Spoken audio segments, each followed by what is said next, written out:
I am coming at you raw and real today.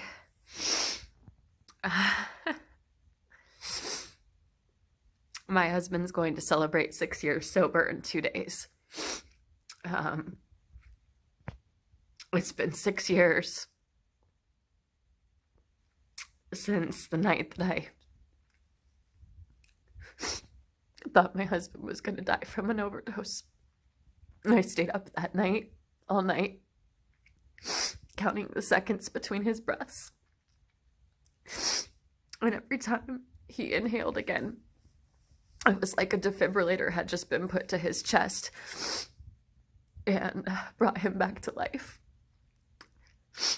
And I really thought I was going to lose him because I couldn't save him no matter what I tried. And we have the most powerful soulmate love I've ever known or seen in my life. And even that love, it felt like couldn't save him. And I'm crying right now because 2 days before celebrating 6 years, 6 years that feel like borrowed time. Like, I didn't know if I was gonna have those years with him.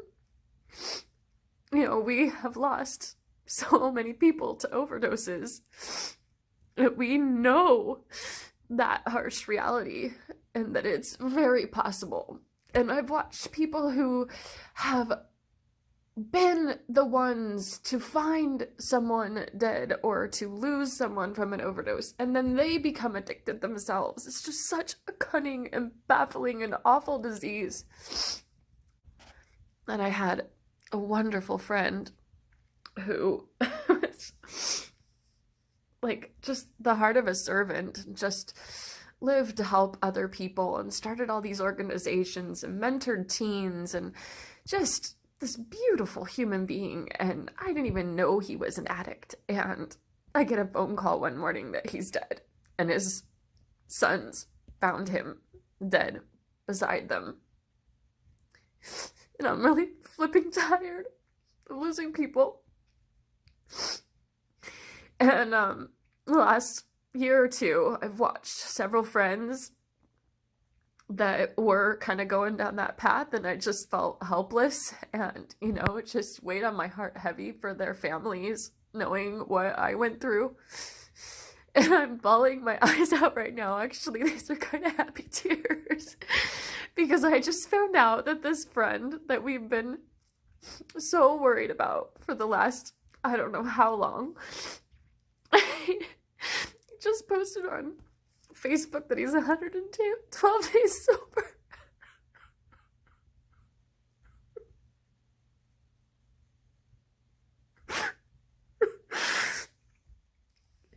And we really thought he might just be another one we were gonna lose. Another one that was gonna leave kids behind. And family members that loved him. And it just seemed so hopeless. And now he's happy and healthy and 112 days sober. And we just found this out 2 days before Corey's celebrating 6 years sober. And I just feel like, that's why I've been killing myself to write this book for 5 years now.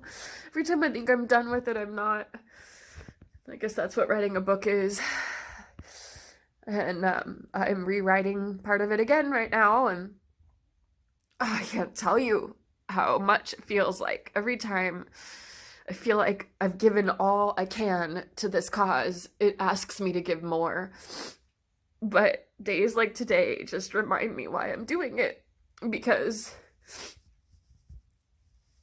there's still so much stigma in this country around addicts.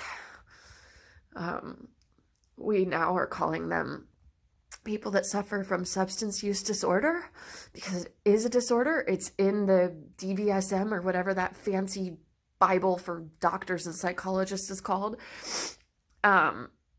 it's a disease, and we really need to start treating it like that, and not treating people that become addicted like low-life pieces of crap, because that is just making it worse. And I can't tell you how horribly we were treated by doctors and nurses. The very people, like my husband had an actual medical issue at the time. He ended up having to have his gallbladder removed because it was diseased. Who knows if that was linked to the addiction, the damage that addiction does to your body. But still, we were in numerous hospitals. I mean, dozens. We interacted with dozens and dozens of doctors and nurses, and not one of them ever said to us, you know, maybe he has a problem. Here's some help for you. Here's some resources. Here's some information. Here's a freaking pamphlet.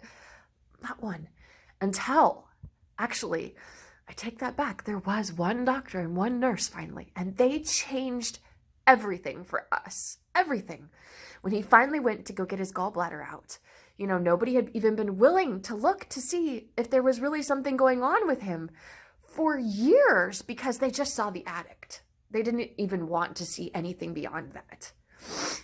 And I still wonder, like, what was different about this doctor and this nurse?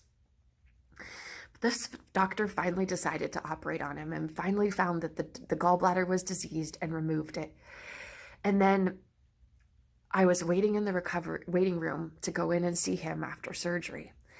And the nurse comes out to get me and take me back to see him. And I hadn't been able to be there with him during the surgery because I had to stay home with the kids. I had 3 kids at the time. One was a brand new baby. And I'm walking back to see my husband after surgery, and the nurse stops me at the door. And she looks at me and she says, honey, we could have killed him with what it took to put him under. And I started to laugh, and she's like, we could have put a horse down with what it took to put him under. And I started to laugh, thinking she was joking. And then I saw the terror and the fear in her eyes. And I stopped laughing, and I looked back at her, and she's like, no, really, we could have killed a large horse with what it took to put him under. And then she leaned in and she said, do you think maybe he takes too many pills? And I couldn't be honest with her in that moment. But I was at least honest with myself. And that was a first, because denial is your best friend when you're married to an addict. And I thought to myself, yeah, I think he does take too many pills. And I looked over at him lying there in the bed, and I thought, oh my God, how did he survive enough anesthesia to kill a horse? How is he even alive over there right now? And that day was the catalyst. I started praying that the truth would be revealed to me. And a few weeks later was the night that I sat up and watched him not breathe and breathe and not breathe. And then the next morning, I saw him through the window in the bathroom and realized how far his addiction had gone.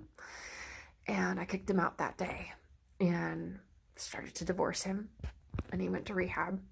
Surprised me, won me back, got sober, and we had another baby. And our lives have only gotten better since then. He promised me a life beyond our wildest dreams. And every year, our life just keeps getting better.